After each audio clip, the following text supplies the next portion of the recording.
Hello students, welcome back again in science class video. Last video में हमने पढ़ा था पैरासाइट्स के बारे में, टोटल पैरासाइट्स, पार्सली पैरासाइट्स। आज हमारा जो टॉपिक है, जो हम स्टार्ट करने वाले हैं, वो टॉपिक है हमारा सेप्रोफाइट्स। ठीक है, तो इसके बारे में हम डिस्कस करेंगे कि व्हाट इज़ द सेप्रोफाइट्स, क्या होते हैं, इसके बारे में हम समझेंगे।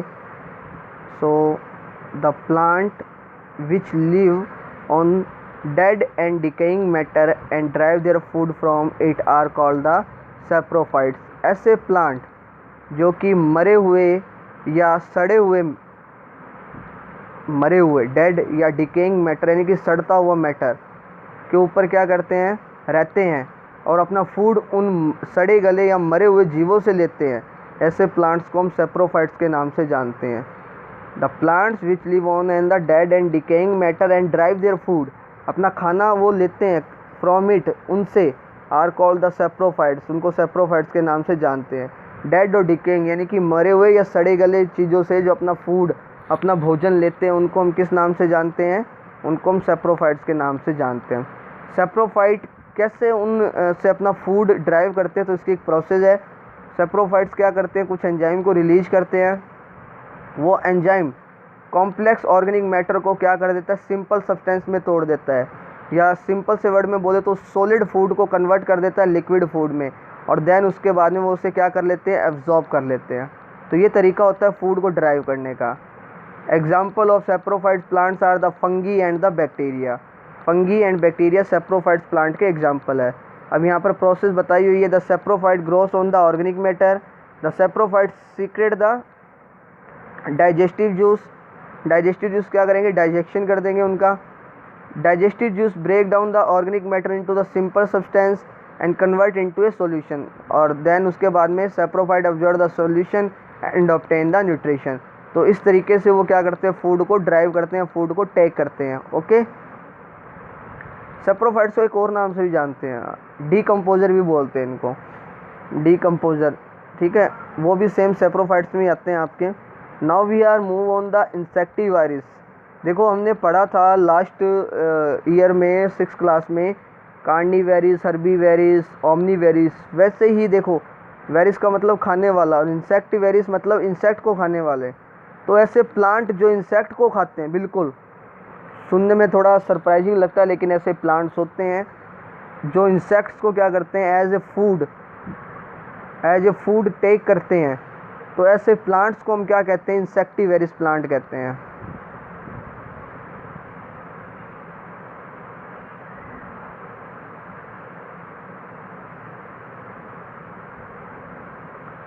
सम green plants which grow in nitrogen deficient soil.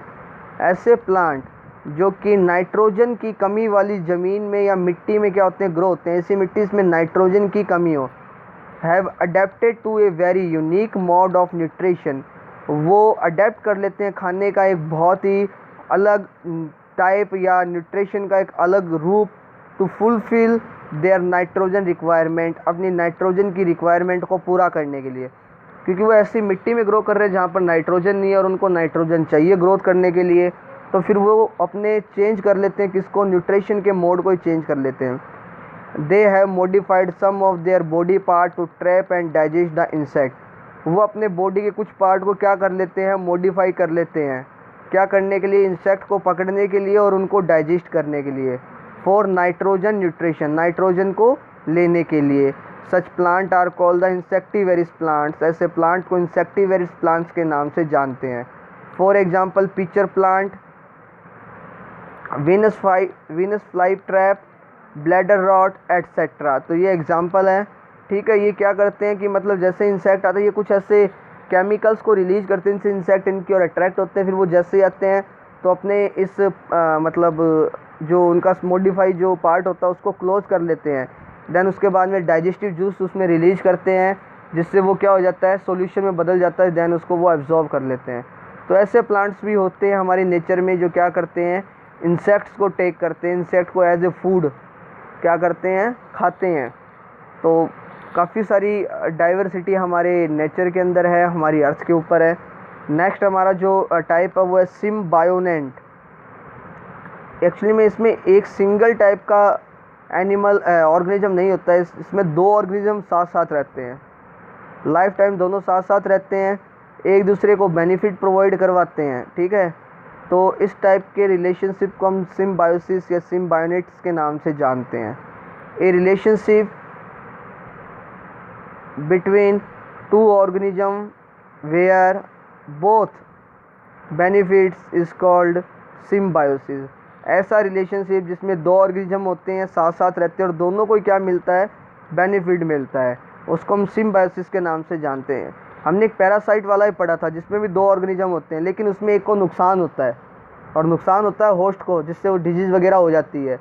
लेकिन सिम्बायोसिस में दोनों ऑर्गेनिज्म साथ साथ रहते हैं और एक दूसरे को क्या करते हैं, बेनिफिट प्रोवाइड करवाते हैं दोनों एक दूसरे को, ठीक है। सच ऑर्गेनिज्म आर कॉल्ड द सिम्बायोनेट्स। ऐसे ऑर्गेनिज्म को हम सिम्बायोनेट्स के नाम से जानते हैं। The association they have is called the symbiotic relationship. और इनके इस एसोसिएशन को, इस जुड़ाव को हम जानते हैं सिम्बायोटिक रिलेशनशिप के नाम से जानते हैं। इसका एक बहुत अच्छा एग्जांपल है lichen.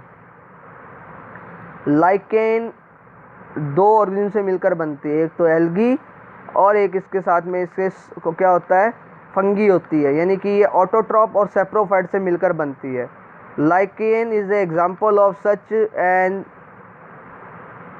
Association between the two organism like the algae, या इसको एल्गी भी बोलते हैं, and fungi. The green algae prepare their food. अब इनमें देखो एक दूसरे को कैसे बेनिफिट प्रोवाइड करवाते हैं। जो ग्रीन एल्गी होती है वो तो क्या करती है, इनको फूड प्रोवाइड करवाती है, किसको, फंगस को या फंगी को, क्योंकि फंगी खुद फूड प्रिपेयर नहीं कर सकती। और फंगी बदले में ग्रीन प्लांट को या उस एल्गी को क्या प्रोवाइड करवाती है, वाटर और मिनरल्स एंड सॉल्ट, जिससे क्या होता है, दोनों को ही बेनिफिट होता रहता है। इस प्रकार के हम रिलेशनशिप्स को सिम्बायोसिस रिलेशनशिप और ऐसे ऑर्गेनिज्म को सिम्बायोनेट्स ऑर्गेनिज्म के नाम से जानते हैं। लाइकेन्स, इसके अलावा इसका एक और एग्जांपल होता है वो लेग्यूमिनस प्लांट जो होते हैं, उनमें नाइट्रोजन फिक्स बैक्टीरिया होते हैं, वो भी क्या करते हैं, सिम्बायोसिस शो करते हैं, लेकिन वो आपके हैं नहीं, तो आपके सिर्फ इतना सा ही है। तो ये हमारे जो हम पढ़ रहे थे प्लांट, कैसे प्लांट, हेट्रोट्रॉफिक प्लांट्स, उनके टाइप हो चुके हैं। नेक्स्ट हमारा टॉपिक है how are nutrient replace in the soil, कि सोइल के अंदर जो न्यूट्रिएंट की डेफिशिएंसी हो जाती है, क्योंकि प्लांट सोइल से न्यूट्रिएंट लेते हैं तो उस प्लांट में न्यूट्रिएंट की क्या हो जाती है, डेफिशिएंसी हो जाती है, तो उसको कैसे रिप्लेस किया जाता है या कैसे वापस से सोइल में मिक्स किया जाता है, तो इसके बारे में हम पढ़ते हैं। Plant get their mineral nutrient from the soil. If plants और crops are grow continuously year after year, the soil loses its the fertility and become the poor in the nutrient. तो प्लांट जो होते हैं वो क्या होते हैं, soil पे ग्रो करते हैं और उनसे अपना न्यूट्रिएंट लेते हैं, और साल भर कंटिन्यू अगर प्लांट उस लैंड पर कंटिन्यूसली ग्रो करते रहेंगे तो उस लैंड की जो फर्टिलिटी होगी वो ख़त्म हो जाएगी, क्योंकि वो मिनरल्स को एब्जॉर्ब कर लेंगे प्लांट सारे के सारे, और उसमें मिनरल बचेंगे नहीं।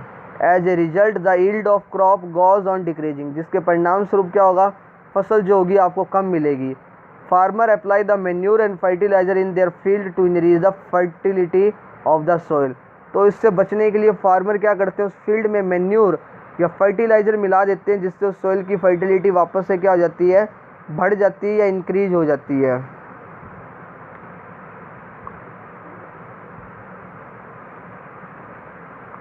Thus the addition of manure and the fertilizer help in the replacement of the nutrient in the soil। इस प्रकार से मैन्यूर एंड फर्टिलाइज़र को मिलाने से जो आपकी सोइल होती है उसमें न्यूट्रिएंट वापस से मिल जाते हैं और सोइल जो होती है वो वापस से फर्टाइल बन जाती है। The nutrient in the soil can be replaced by the adopting the following method. जो न्यूट्रिएंट होते हैं सोइल में वो वापस से क्या किए जा सकते हैं, रिप्लेस किए जा सकते हैं। कुछ तरीक़ों को हम अगर फॉलो करें तो लाइक द मैन्यूर का यूज करके, फर्टिलाइज़र का यूज करके, क्रॉप रोटेशन मेथड को यूज करके, और by growing the leguminous crop. तो ये जो दो नीचे वाले पॉइंट है आपको 8th क्लास में पढ़ने को मिलेंगे, crop rotation and leguminous crop जो होती है उनको ग्रो करके, ओके। तो ये आपको 8th क्लास में पढ़ने को मिलेगी। और मैन्यूर और फर्टिलाइज़र आपको पता है, ये शायद नेक्स्ट किसी चैप्टर में भी आ सकते हैं आपके, मैन्योर और फर्टिलाइज़र। अदरवाइज ये भी आपको 8th क्लास में पढ़ने को मिलेंगे फर्स्ट ही चैप्टर में। There is a also natural way by which nutrient are replace in the soil. इसके अलावा कुछ नेचुरल तरीके से भी जो सॉइल होती है उसमें न्यूट्रिएंट वापस से रिप्लेस हो जाते हैं या वो इनरिच कर देते हैं। Saprophyte act upon the dead and decaying matter and break them into the similar substance which can use by the organism. जो सैप्रोफाइट्स होते हैं जो डेड और डिकेइंग मैटर के ऊपर रहते हैं और उनको ब्रेक डाउन कर देते हैं सिंपलर सब्सटेंस में, तो उनको जो सिंपलर सब्सटेंस होते हैं उनको बाद में कौन यूज करता है? ऑर्गेनिज्म जो होते हैं, अदर ऑर्गेनिज्म होते हैं, उनको यूज कर लेते हैं। Bacteria break down the protein from the dead plant and minerals into the nitrate. Bacteria जो होता है वो प्रोटीन्स को और मिनरल्स जो होता है उनको तोड़ देता है। दीज नाइट्रेट्स में तोड़ देता है। These nitrates absorb by the plant roots to build the new amino acid and proteins. अब इन जो नाइट्रेट को कौन एब्जॉर्ब कर लेता है? प्लांट की रूट एब्जॉर्ब कर लेती है और देन उसके बाद में वो अमीनो एसिड और प्रोटीन बनाते हैं। प्रोटीन तो आपको पता ही होगा, लेकिन अमीनो एसिड क्या होते हैं वो मैं आपको बता देता हूँ। अमीनो एसिड एक्चुअल में प्रोटीन का सबसे सिंपल फॉर्म होती है। अमीनो एसिड से ही प्रोटीन बनते हैं। These bacteria and fungi are known as the decomposer at they decompose the dead bodies of plant and animal into the simpler substance. इन bacteria और फंगी को हम जानते हैं डिकम्पोजर के नाम से। अभी जब मैंने पढ़ाया था सैप्रोफाइट्स, ठीक है, वहीं पर मैंने बोला था इनको डिकम्पोजर के नाम से हम जानते हैं क्योंकि ये डिकम्पोज कर देते हैं, अपघटन कर देते हैं। किसको? डेड एनिमल्स एंड प्लांट्स को। किसमें? सिंपल सब्सटेंस में। तो इसलिए इन्हें डिकम्पोजर के नाम से जानते हैं और उस प्रोसेस को डिकम्पोजिशन के नाम से जानते हैं। सैप्रोफाइट को आप डिकम्पोजर भी बोल सकते हो, मैंने पहले ही बोला है आपको। तो इस प्रकार सॉइल में वापस से क्या हो जाती हैं? नेचुरली वे से क्या हो जाती है? मिनरल्स या जो न्यूट्रिएंट होते हैं मिल जाते हैं। ठीक है, कैसे? सॉइल है, उसमें डेड डिके एनिमल और प्लांट है, तो उनको क्या करेंगे? डिकम्पोजर ब्रेक डाउन कर देंगे और डिकम्पोजर से फिर वो जो मिनरल या न्यूट्रिएंट जो निकलेंगे वो सॉइल में रिलीज हो जाएंगे और सॉइल की फर्टिलिटी वापस बढ़ जाएगी। तो इस प्रकार सॉइल में ये साइकिल चलता रहता है लगातार और उसके बाद में जो न्यूट्रिएंट हो गए उनको प्लांट एब्जॉर्ब कर लेगा। फिर वो प्लांट या एनिमल मरेंगे, वापस से डिकम्पोज होगा, वापस से न्यूट्रिएंट को सॉइल में मिला दिया जाएगा। तो ये साइकिल लगातार चलता रहता है कंटिन्यूसली और सॉइल में न्यूट्रिएंट की अमाउंट इनरीच होती रहती है। ठीक है, लेकिन किसी कारणवश कई सारे रीजन होते हैं कि ये साइकिल ब्रेक हो जाता है और उससे फिर सॉइल की फर्टिलिटी क्या हो जाती है? ख़त्म हो जाती है। तो ये हमारा चैप्टर हो चुका है कंप्लीट। नेक्स्ट वीडियो में या तो हम नेक्स्ट चैप्टर स्टार्ट करेंगे, अदरवाइज़ मैं देखता हूँ कि अगर क्वेश्चन आंसर हो सकते हैं आपके तो मैं क्वेश्चन आंसर करवाने की कोशिश करूँगा। So watch the video and अच्छे से इसको देखिए। Thank you.